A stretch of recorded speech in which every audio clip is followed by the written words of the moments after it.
La llamada de Cthulhu. Howard Phillips Lovecraft, 1926. Capítulo 1. El bajo relieve de arcilla. Sospecho que no existe en el universo mayor dicha que la incapacidad de la mente humana para vincular entre sí todo lo que ella contiene. Estamos morando en un islote de grata ignorancia, circundados por las aguas negras del infinito, y no nos está predestinado a emprender largas travesías. Las disciplinas científicas, que tienen su propio recorrido, no han perjudicado esto demasiado hasta el momento. No obstante, un día la alianza de esos conocimientos dispersos nos mostrará la realidad y la pobre posición que tenemos en ella. Visiones tan nefastas que perderemos la razón ante su manifestación, o bien escaparemos de esa iluminación luminosa para resguardarnos en la calma y la seguridad de ese nuevo periodo de oscuridad.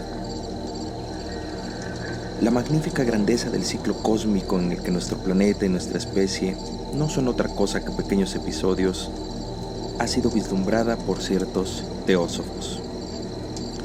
Han mencionado extrañas supervivencias de un modo tal que nuestro torrente sanguíneo se paralizaría si éste no estuviese protegido por un leve optimismo. No obstante, no han sido ellos los que me brindaron la dilucidación fugaz de esas virtudes veladas, cuya reflexión me hace estremecer y cuyo sueño me hace perder la razón. Esa dilucidación, como cualquier apabullante revelación de la verdad, se originó a partir de la alianza fortuita de diferentes elementos. Particularmente en este caso, un artículo de un viejo periódico y las anotaciones de un difunto profesor. Añoro que nadie más pueda lograr esta alianza. Yo, verdaderamente, si sobrevivo, no sumaré voluntariamente otro eslabón a una cadena tan ominosa. Por otro lado, sospecho que el profesor había decidido no dar a conocer lo que sabía, y que si no hubiese dejado de existir en forma tan abrupta, hubiera hecho desaparecer sus anotaciones. Mi saber acerca de esta cuestión comienza en el invierno de 1926-1927, con el fallecimiento de mi tío abuelo, George Gamel Angell, profesor honorario de lenguas semíticas en la Universidad de Brown, Providence, Rhode Island.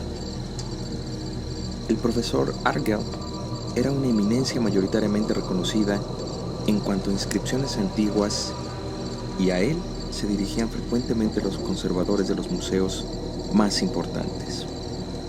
Por ende, muchos son los que deben recordar su muerte, ocurrida cuando tenía 92 años. Las causas poco claras de su desaparición incrementaron todavía más la curiosidad local. El profesor había muerto mientras regresaba del barco de Newport y, después de haber sido empujado por un marinero negro, según afirman los testigos. Este hombre había aparecido en uno de los pasajes misteriosos y tenebrosos que se sitúan en la abrupta ladera de la colina que une los muelles con la casa del difunto, en Williams Street. Incapaces de encontrar algún desequilibrio físico, y después de un sorpresivo cambio de ideas, los médicos dijeron finalmente que la muerte debía ser causa de una oscura lesión en el corazón, ocasionada por un ascenso veloz por una ladera tan extremadamente empinada para un hombre de tal edad. En aquel momento no tuve razón para discrepar con el diagnóstico, pero hoy tengo ciertas dudas, y son algo más que dudas. Era presumible que yo estudiara los papeles de mi tío abuelo detenidamente, siendo que yo era su heredero y ejecutor, ya que él era viudo y no tenía hijos. Con este fin, me llevé todos sus archivos y sus cajas a mi casa de Boston. El material que yo ordenara sería publicado mayoritariamente por la Sociedad Americana de Arqueología. No obstante, había una caja cuyo material siempre me pareció curioso. y sentí cierta aversión a mostrársela a otros.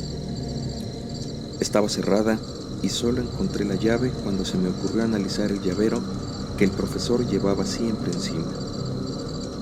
En aquel momento conseguí abrirla, pero me encontré con un escollo mayor y más infranqueable.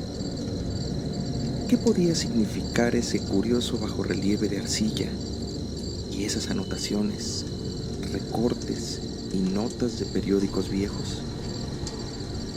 ¿Se había convertido mi tío en sus últimos años en un adorador de impostaciones banales? Decidí hallar al extraño escultor que había perturbado la razón del anciano. El bajorrelieve, ciertamente de origen moderno, estaba constituido por un rudimentario rectángulo de 2 centímetros de espesor y alrededor de 30 o 40 centímetros cuadrados de superficie. No obstante, las representaciones que tenía no eran modernas, ni por la ambientación ni por aquello que sugerían, ya que, aunque el cubismo y el futurismo posean diversas y cuantiosas rarezas, estas no acostumbraban manifestar la ominosa regularidad de la escritura prehistórica. Y la mayor parte de estas representaciones parecían ser verdaderamente algún tipo de escritura. Aunque tenía cierto conocimiento sobre las anotaciones y libros de mi tío, no pude reconocerla ni establecer siquiera alguna lejana vinculación. Por sobre estos pretendidos jeroglíficos había un dibujo figurativo, pero el estilo impresionista impedía comprender qué representaba. Semejaba un monstruo, o el icono de un monstruo, o una silueta que únicamente una mente esquizofrénica habría podido imaginar.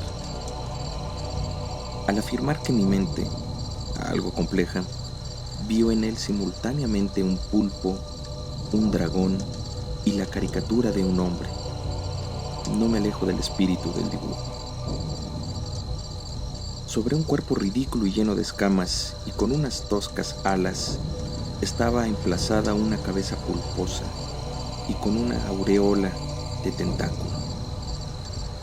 No obstante, era la periferia general lo que lo hacía especialmente horroroso. Detrás de esa figura se vislumbraba un paisaje cíclope. Las anotaciones que había junto a este extraño objeto y los recortes periodísticos habían sido escritas por el mismo profesor y no tenían ninguna intención literaria. La fuente que parecía más importante estaba encabezada por un título que versaba El culto de Cthulhu, escrito primorosamente en letras de imprenta para impedir cualquier error en la lectura de un nombre tan raro. El escrito se dividía en 2 partes. La primera llevaba el siguiente título: comillas, 1925. Sueño y realizaciones oníricas de H.A. Wilcox, Thomas Street, 7, Providence, Rhode Island, comilla. Y la segunda, comillas, informe del inspector John R. Legras, Bienville Street, 121, New Orleans, a la Sociedad Americana de Arqueología, 1928. Notas de sí mismo y del profesor Webb, comilla. Los demás escritos eran todos pequeños, cuentos de sueños increíbles de diferentes personas o extractos de libros y revistas de teosofía, en particular La Atlántida y La Lemuria Perdida de W. Scott Elliot. Y el resto se trataba de glosas acerca de la supervivencia de sociedades y cultos secretos, con alusión a frases de ensayos mitológicos y antropológicos, como La rama dorada de Fraser y El culto de las brujas en Europa Occidental de la señorita Murray. Los recortes periodísticos versaban mayoritariamente sobre casos de locura y crisis de esquizofrenia colectiva durante la primavera de 1925. El relato de la primera parte del escrito más importante era una historia muy singular. Parecía ser que el primer día de marzo de 1925, un joven esbelto, de tez oscura y fisonomía nerviosa, había ido a ver, muy excitado, al profesor Angel, con el curioso bajorrelieve de arcilla, húmedo todavía en aquel momento. En una tarjeta de presentación que llevaba podía leerse el nombre de Henry Anthony Wilcox. Mi tío reconoció en él al hijo menor de una familia renombrada, a la que estaba vinculado de un modo indirecto. El joven Wilcox, que se dedicaba hacía tiempo a estudiar dibujo en la Escuela de Bellas Artes de Rhode Island y que vivía en el Hotel Fleur de Lis, cercano a ese establecimiento, era un adolescente precoz de un talento indiscutible, pero algo extraño. Las historias y los sueños extravagantes que solía relatar con fricción desde pequeño habían hecho concentrar la atención en él. Él se autocalificaba como hiperperceptivo físicamente. No obstante, las personas serias de la antigua ciudad comercial lo consideraban simplemente extraño. Nunca había intimado con los de su clase y lentamente se había ido apartando de todo evento social. En aquel momento solo era conocido por algunos artistas de otras ciudades. La Asociación Artística de Providence lo había desdeñado, creando proseguir con su línea conservadora.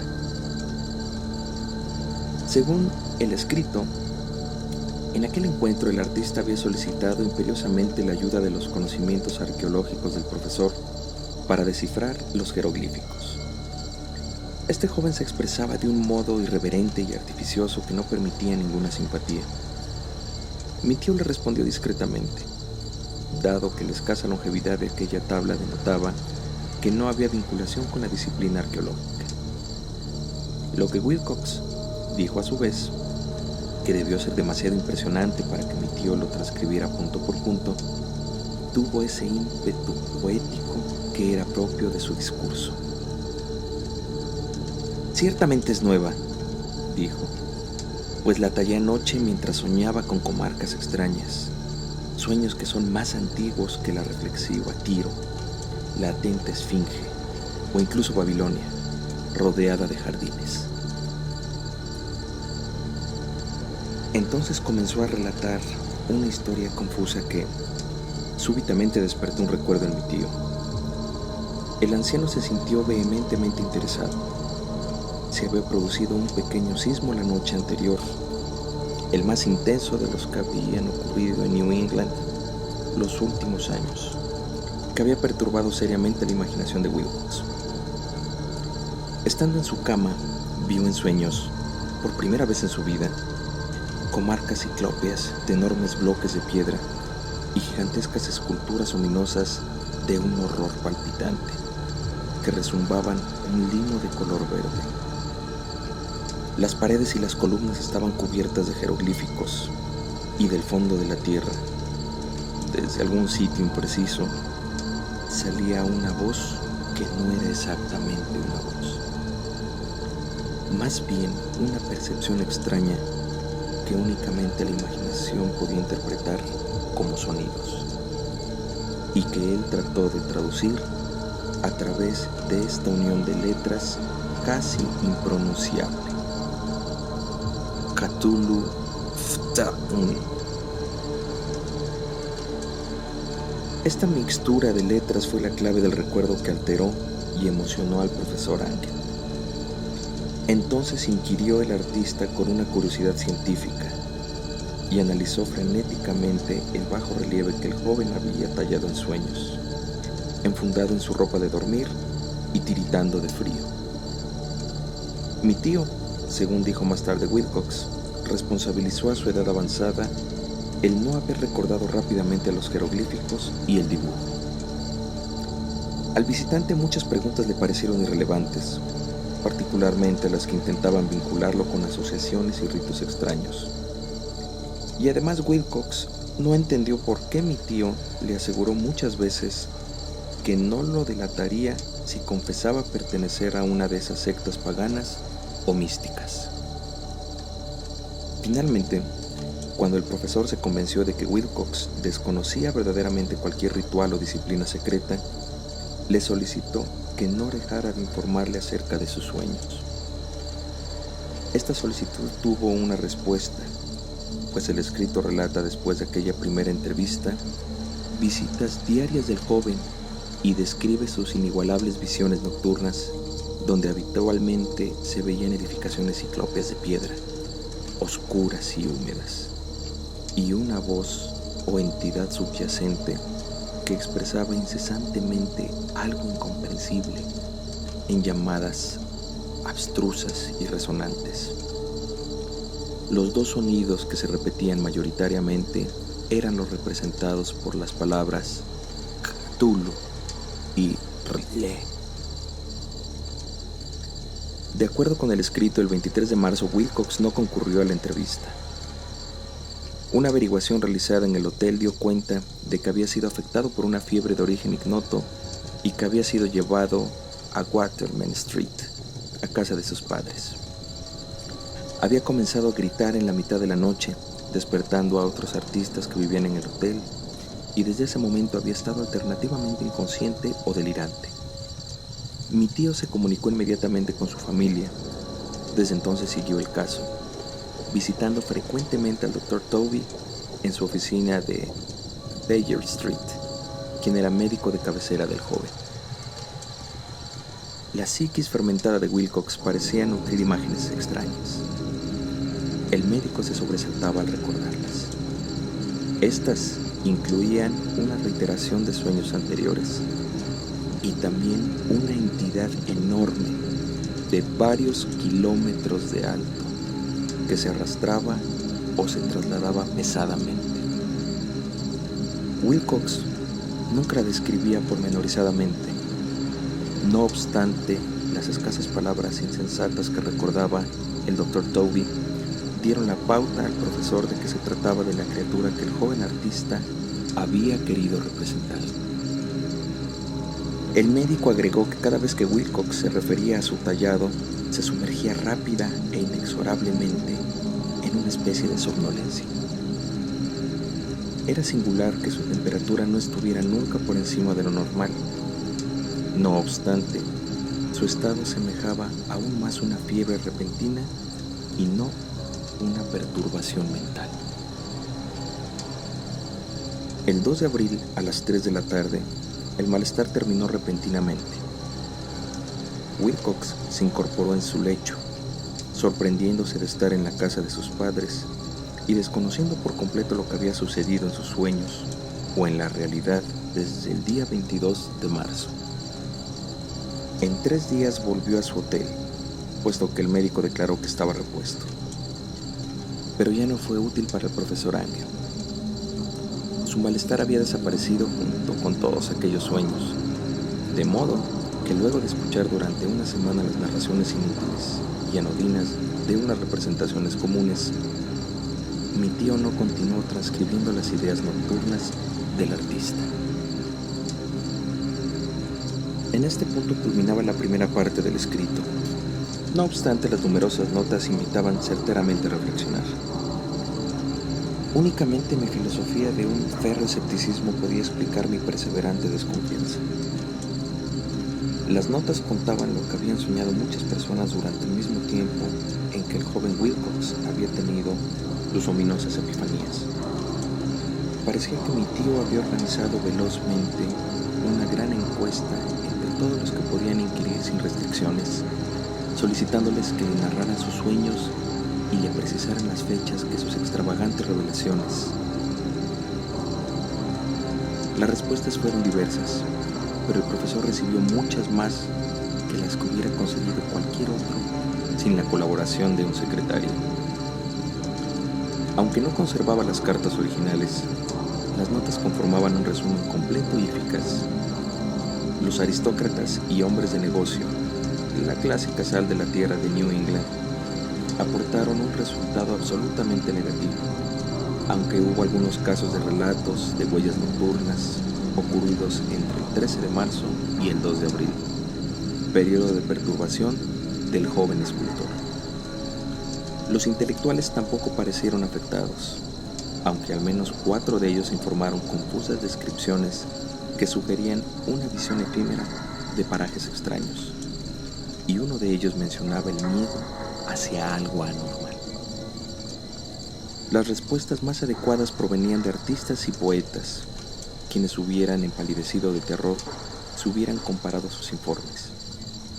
Debido a que faltaban los originales, me vi inclinado a pensar que el compilador había hecho preguntas intencionadas o había deformado el texto para ver efectivamente lo que quería ver.